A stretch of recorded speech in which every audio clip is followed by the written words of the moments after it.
We have had statutes that prohibit it. I mean, the concern of the statutes, as in the case of New Hampshire, is to make sure no one's compelled to vote or no one has basically an anti-corruption statute.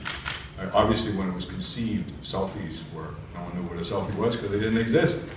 I think that's the balancing act that the courts are looking at, the right of somebody to express themselves, free speech, versus our right to protect the integrity of the election. My guess is, this is purely a guess, based on what the judges have said, the direction of cases, the probability is in the New Hampshire statute and similar statutes probably will not be supported by the courts. That's my guess. Nevertheless, we still have some remedies.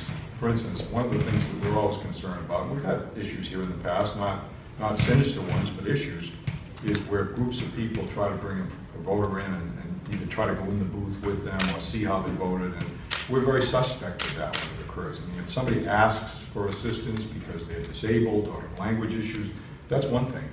But we don't have a reason, people don't have a reason to go into the vote booth unless they're trying to find out how they vote, and we don't support that. So, but we have some other statutes, we have some other regulations that can help us make sure those types of bad practices don't occur.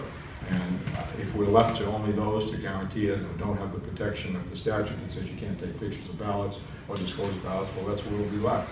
We're certainly going to continue to make sure people are not disclosing for purposes of either reward or showing to somebody who is trying to compel them to vote a certain way that they didn't choose to vote. We certainly don't want this to be any kind of voter intimidation issue. But we can find other statutes to make sure that that doesn't happen. So just so I'm clear, if someone does take a ballot selfie, post on Instagram or Twitter or whatever... Well, we'll discourage it, but we can't prohibit it. I mean, the reason we discourage it is we don't want to see a situation occurring where people are compelled.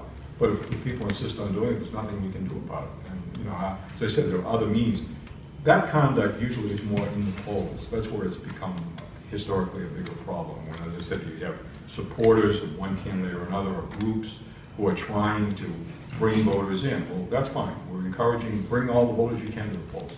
But there comes a point when campaigning stops. And at some point, the voter is left to make their own choices. And that's what we want. We want to protect the voters' right to privacy. That's the objective. As I said, in this particular case, modern technology has moved beyond that feeble effort.